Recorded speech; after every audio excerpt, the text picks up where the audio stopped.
ওসির ওখানে। তখন সে নাকি বলেছে যে সে আমাকে ডিভোর্স দিয়ে দিয়েছে কাজীকে ডেকে কাজীর সামনে, এখন মানে তার আর কিছু করার নাই। হাজবেন্ড থাকাকালীন মানে রনি কেন আপনাকে বিয়ের প্রপোজ করতো? আমাকে বলি রিয়াজ ভাই, ও কখনো আমাকে মানে প্রেম করার জন্য অফার করেনি। ও জানে আমার হাজবেন্ড আছে, বুঝছেন? এবং হাজবেন্ড থাকার পরও সে আমাকে দেখেছে, কিন্তু সে আমাকে বিয়ের কথাটা বলতো, বুঝছেন? কারণ বলি কি, দেখেন আমার তো হাজবেন্ড আছে আর আমি তো ভালো আছি, আমি তো আপনাকে বড় ভাই হিসেবে জানি। হ্যাঁ, আপনি যদি বিয়ে করতে হয় অন্য কাউকে করেন তখন সে চুপ করেছে, তার কিছু বলতো না। আবার ধরেন অনেকদিন পর গিয়ে আবার বলছে যে আমি ফ্যামিলিতে আমি অনেক অশান্তিতে আছি ফারজানা, দেখো আমি অনেক অশান্তিতে আছি, তো আমি তো আসলে মানে আমি ইসলামের বাইরে যেতে চাই না, আমি তোমাকে বিয়ে করতে চাই। তো পরে সে আমাকে বললো যে না, আমি এক কাজ করি, হোটেল রেডিসনে রুম বুক করে আমি থাকবো ওখানে, আমি তোমাদের বাসায় গিয়ে সিগনেচারটা করে আবার রেডিসনে এসে রেস্ট নিব। আবার যেতে যেতে বললো যে না, যেহেতু মা আম্মা মানে আমার আম্মা আসে, হ্যাঁ আমার বাচ্চাদের জন্য একটা রুম দিলাম, তারপর আমি একটু রুমে থাকবো, সবাইকে নিয়ে রেডিসনে আসো, ওখানেই বিয়েটা হবে।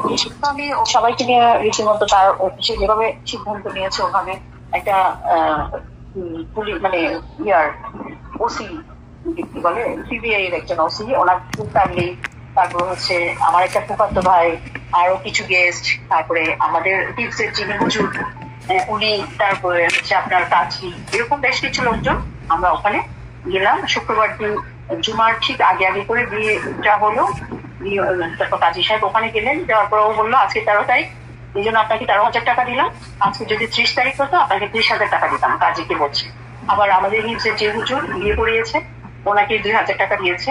দেওয়ার পরে সবাইকে নিয়ে তারা আবার বাইরে চলে গেল, খেলো টেলো আমাদের জন্য আমার যে রেডিসনের লাঞ্চের প্যাকেট নিয়ে আসছে।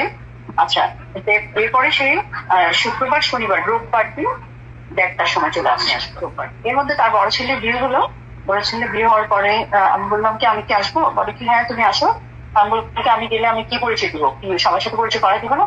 বলে কি আসলে এই মুহূর্ত থেকে সম্ভব না, তাহলে তুমি বেটার হয় মানে আমি বলি তাইলে আমি না আসি, কারণ আমি ওখানে যাব, সবার সাথে দেখা হবে, আমি কি ওখানে অভিনয় করা সম্ভব না।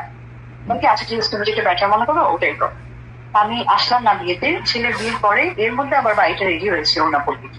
রেডি হওয়ার পরে ওই যে ওদেরকে নাকি একবার নিয়ে গেছে, বলে কি বাইরে তোমার জন্যই করেছি, তবে ওদেরকে একবার নিয়ে আসলাম।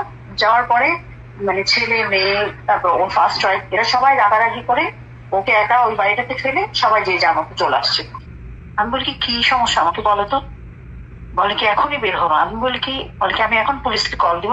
কল দাও, তুমি পুলিশ আনো, আমিও মিডিয়াকে ডাকবো। আমি তোমার ওয়াইফ, আমি আমার হাজবেন্ডের অফিসে আসতে পারবো না, তোমার সাথে কথা বলতে পারবো না, এটা কি ধরনের নিয়ম? হ্যাঁ, তো ও দেখি সত্যি সত্যি পুলিশ কল দিল। কল দেওয়ার পরে ওই যে সাভার থানা থেকে আসলো। আসার পরে ও দেখি যে ওই মহিলাকে ফোন দিয়েছে ফার্স্ট ওয়াইফকে। তো সেও অন দা ওয়েতে সাভার থানায় পুলিশ আসছে। আসার পরে পুলিশকে বলছে যে ভাই দেখেন এই মহিলা আমার কাছে মানে টাকা চাইতে এসছে। আমি বলি ও তাই নাকি, টাকা চাইতে এসছি? তাই বলো যে আমি কত টাকা চাইতে এসছি তোমার কাছে, কি আসু বিষয় বলো, আমি যদি টাকা চাইতেই আসি বল। তো বলে কি আপনি কি আমি ওর ওয়াইফ। বলে কি আপনার কাবিন আছে? আমি কি হ্যাঁ আছে। এখন আমিও বোকামি করলাম, আমার মামা শ্বশুরের কাছে মোবাইলে আমার কাবিনটা দেওয়া ছিল। আমি বলি কি মামা কাবিনটা একটু পাঠান তো। ঠিক আমার মোবাইলে দিয়েছে, ওরা দিকে কাবিনটা নিতে চাচ্ছে। আমি বলি কি ভাই নিয়েন না, কারণ আমার হাজবেন্ডের ইন্টেনশন দেখে আমার কাছে সন্দেহ হচ্ছে, আপনারা নেবেন না, এই কাবিনটা দিয়ে সে কিন্তু খারাপ কিছু করতে পারে। হ্যাঁ, পরে আবার বসলো, বসার পরে ওই ফার্স্ট ওয়াইফ আসছে। আসার পরে পুলিশকে বলছে যে ভাই দেখলেন এই মহিলা আমাকে চিটাগাং হ্যাপনোটাইজ করে নিয়ে গিয়ে একটা কি কাগজের মধ্যে এরকম টোকা দিয়ে ফু দিয়ে আমি বেহুশ হয়ে গেছি।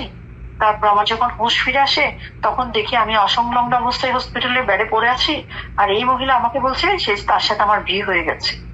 তো এবং বিয়ে হওয়ার পরে সে দেখি যে কাবিনে আমার সিগনেচার করা। আমি বলবো তাই নাকি?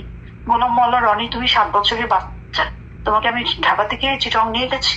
তারপর আমি বলি কি কাহিনী সুন্দর লাগে, মিথ্যা এভাবে বলতে হয় না। হ্যাঁ, আমি বলি কি তুমি কি এভাবে মিথ্যা বলতে বলছো, আল্লাহ গজব পড়বে না তোমার উপর? বলে কি আমি যদি মিথ্যা বলি আমার উপর আল্লাহ গজব পড়বে, আর যদি তুমি মিথ্যা বলো তোমার উপর আল্লাহ গজব পড়বে।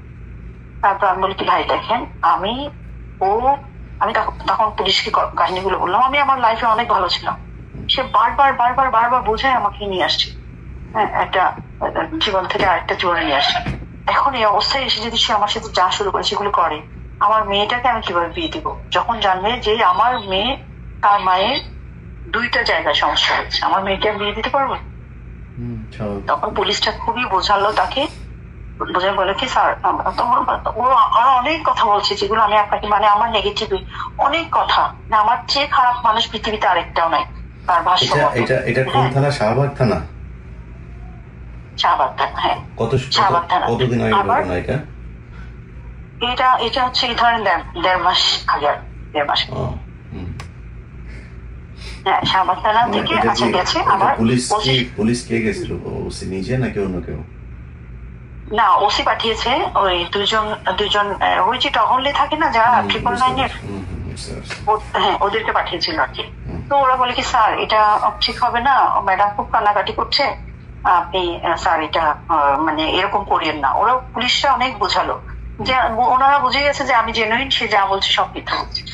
আচ্ছা তারপরে এরপরে আমি অনেক বুঝাইতে চাই, আমি বলি কি ভাই দেখেন আমি শুধুমাত্র তাকে দেখতে আসছি, আমি হয়তো 10টা মিনিট এখানে বসতাম, কারণ সে মানে আমার মেয়ের জন্য একটা প্রস্তাব এসেছিল আমার বোনের হাজবেন্ডের নেভার, তো ওরা নাকি দেশে এসে আবার ওর সাথে যোগাযোগ করেছে মানে আমার মেয়ের ব্যাপারে আর কি।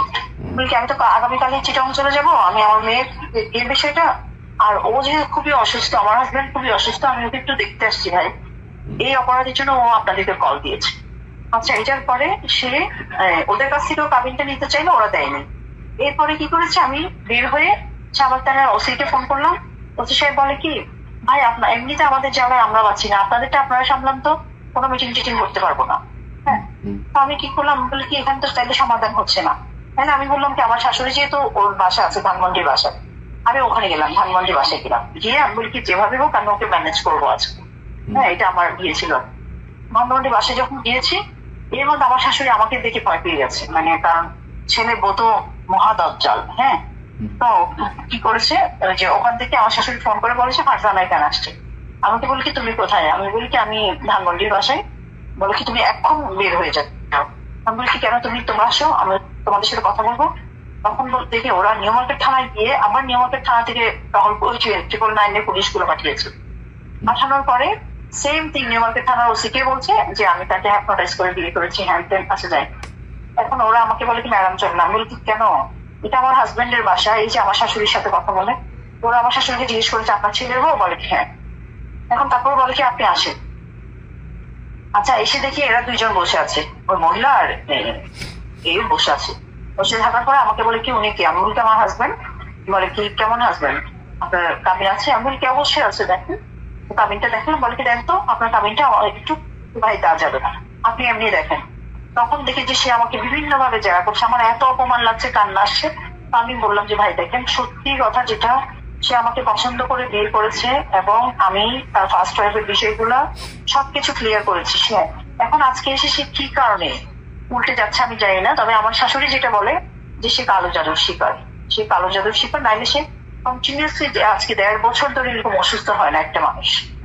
তারপরে বলে কি আচ্ছা ঠিক আছে আপনার মোবাইলটা দেন। মোবাইলটা নিয়ে আমার মোবাইল থেকে ওই আমার কাবিনটা নিল, নেওয়ার পরে বলে কি আচ্ছা ঠিক আছে কালকে সকালে মিটিং হবে, এখানে মিটিং হবে, আপনি মানে কোথায় যাবেন ম্যাডাম। আমি বলি আমি এত রাতে কোথায় যাবো, আমি আমার হাজবেন্ডের বাসায় থাকি, রাতটা আমার হাজবেন্ডের বাসায় থাকি, আমি তো এত রাতে আমি কোথায় যাবো একা। আমি বলে কি না আপনি ওখানে যেতে পারবেন না। আমি বলি কি কোনো ওয়াইফ তার হাজবেন্ডের বাসায় যেতে পারবেন, এটা কেমন কথা, তাই তো আমি থানায় বসে থাকি। বলে কি না থানায় বসে থাকা যাবে না। আমি বলি কি তাইলে আমি করবো কি, বলে কি আপনার কেউ নাই।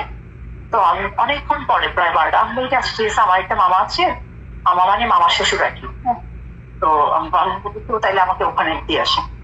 তারা কি করলো, পুলিশের গাড়ি দিয়ে আমাকে ওই আমার মামা শ্বশুরের বাসায় দিয়ে আসছে, পুলিশ একদম বাসায় দিয়ে কাছে দিয়ে আসছে।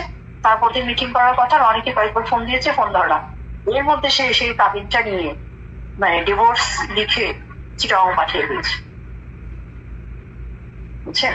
আমি তো ঢাকা, আমি তো ওখান থেকে আমাকে ফোন করেছে যে একটা চিঠি আসছে। আমি বলি কি চিঠি, বলে কি এই যে ওর অফিসের অ্যাড্রেস বলেছে। আমি বলি কি ভাই চিঠিটা আপনি রিটার্ন দেন, যেহেতু আমি নাই। হ্যাঁ রিটার্ন দেওয়ার পরে দ্বিতীয় দিন আবার মানে যেদিন মিটিং হওয়ার কথা তারপর দিনের পর দিন 4টার সময় মিটিং এর ডেট দিয়েছে সে। তো আমি গেছি, আমি যখন নামাজ পড়তে গেছি উপরে আসর নামাজ, তখন আমার আরো 2টা মামার শ্বশুর ছিল, মানে আমি নিয়ে গেছি আর কি ওখানে। তখন সে নাকি বলেছে যে সে আমাকে ডিভোর্স দিয়ে দিয়েছে কাজীকে ডেকে কাজের সামনে, এখন মানে তার আর কিছু করার নাই।